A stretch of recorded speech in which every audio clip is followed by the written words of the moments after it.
This is 5 on your side at 6. Focused on you. And a very good evening to you at 6 o'clock on this Saturday. We want to thank you for joining us for 5 on your side. Our Weather First team is hard at work to keep you informed and safe. Let's get over to them right now in our Weather First Center. Gary. Good evening, Brent. Weather First meteorologist Gary Frank with an update. I'm standing by with Chief Meteorologist Scott Connell, and we've got this wide area of storms that will continue to work its way in. We have multiple severe thunderstorm warnings. We have gusts. We have seen upwards of baseball-sized hail, and Chief Meteorologist Scott Connell is standing by. He's been kind of getting some of the latest things as we continue to monitor that. But what we're going to continue to look at here in the short term here before we get to Scott is I want to zoom in just a little bit because some of these specific areas here from Sullivan to Gray Summit, you have already seen some of this larger hail. But as we put this into motion here, we're going to continue to see that leading edge. These are the areas from Wildwood to Pacific to Rich Woods to St. Clair and Union. And this is where the drive is that we have from Wildwood. That's where the hail core is. This is probably where the most significant hail is between Wildwood and Eureka. And really, if you are in probably Des Peres, Manchester, and Ellisville, these are the areas that I'd like for you to look at because we still have some of that behind on 44 in St. Clair, even as we zoom in. This is obviously distorted by how the proximity of where the radar is here in Weldon Spring, and I want to look at some of the areas of hail here as we zoom in and kind of give you an idea of what's going on because there are two specific things. Not only is this severe thunderstorm warning in place until 6:15, of course we'll keep you there, but normally we would not be talking to you specifically about storms all the time, but look at this hail, and it's the most significant hail that we've seen in a while. And I think as we kind of zoom into some of this, there's some pretty significant hail here as we look at this storm specifically.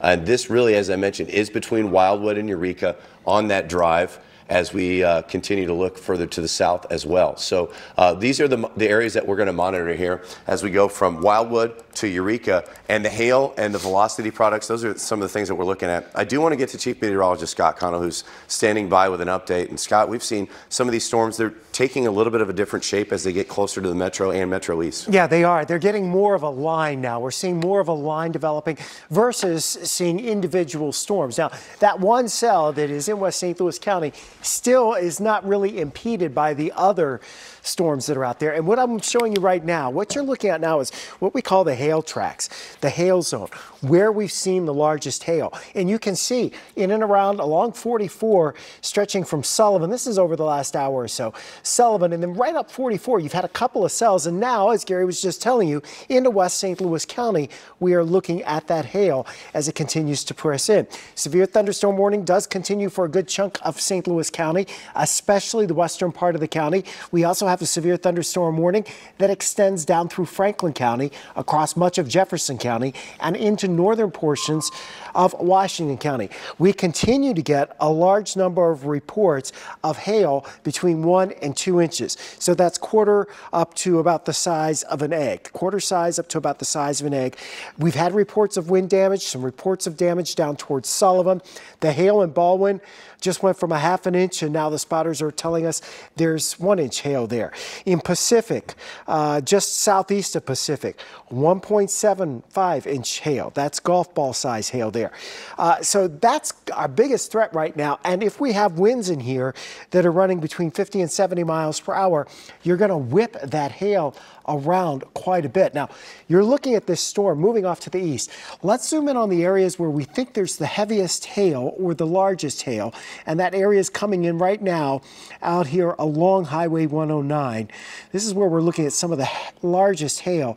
So let's just kind of track that as it's moving off towards the east and northeast. This is going to get into the Twin Oaks area right along 141, so you're not far off of Valley Park here. You're in that area pretty close to Parkway South High School, Parkway Southwest Middle School.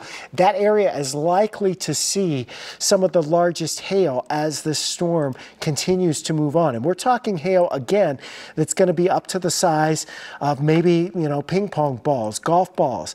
Then you've got the area here a little farther south, and this actually has a pretty large area that is likely producing some larger hail. So let's see if we can get that to plot out here. It's going to the edge of the screen. But Lone Dell, you've only got a few minutes before that larger hail gets there. It's already pouring in Lone Dell. Okay, and then we've got Ware and then Hillsborough. You know, these are the areas where we're expecting some of the largest hail. Eureka just reported a few minutes ago with hail up to the size of $50. There's Six Flags again, and you know, again, everybody's moving along slowly. It looks like maybe some of the truckers pulled off to the side of the road because not only is it the hail, but it's just raining so hard, you really have no visibility. And we're also dealing with the ponding on the roads. So that's another issue because we're getting so much rain so fast that we're having to deal with that. Now, what I don't see in that picture is the trees swaying a lot. So maybe we're not seeing that much wind with these storms. I mean, honestly, we don't know. We've had wind damage reported out of Sullivan from earlier on. We've had the winds, you know, causing problems in these areas down to the southwest of us, specifically the Vichy-Rala Airport with that 97-mile-per-hour wind gust.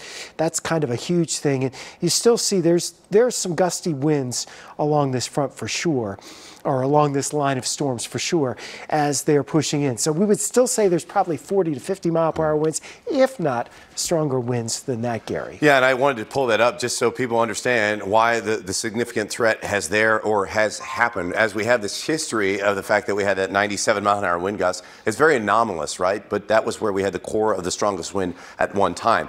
Doesn't mean it's out of the question later on, but the potential is there as we look at the big picture. I do want to look at a couple of different things as we zoom in a little bit closer. And as they are looking at that Six Flags camera, I'd like to ask them to pull up that 64 in Maryville Center, because this is one of the things that we have mentioned at great length, and people are not going to listen, but that's the way that that's why we have accidents. That's the camera at 64 in Maryville Center. I actively see people under the underpass because there's obviously some sort of hail that's fallen, so they're trying to protect their cars. That's unsafe. That's unsafe for people on the roads. That's unsafe as you get more cars there. That's how slowdowns, more things continue. So that's one of the things that we'll point out. If you get caught in this, do not stop under the underpass. It's not safe. Now, the other thing is it is raining very, very hard. From now, it has worked its way into Clarkson Valley all the way through past across 64. The big picture is going to show a couple of different things. Where this hail has been and why the core of this has weakened a little bit. And so that's the area specifically in Baldwin and Ellisville that you have perhaps some of that stronger hail. But as we continue to monitor this, I do want to look at a couple of things from right across 109. That's that drive that we still look at. But that's why it's difficult in some of these areas to pull aside. I do want to get to our Weather First storm tracker. Travis Cummings has been he's been driving along 70 because it's the easiest to get around. But last time we saw you, it was raining very heavily. Have you seen any hail out there, Travis?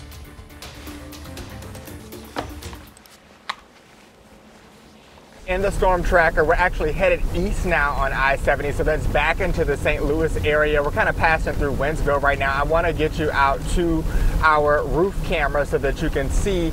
We haven't seen any hail just yet. We haven't experienced that, but you can see consistent thunder happening where we are right now. But we just got a tornado warning, they're telling me, so I'm going to pass it back to you, Gary.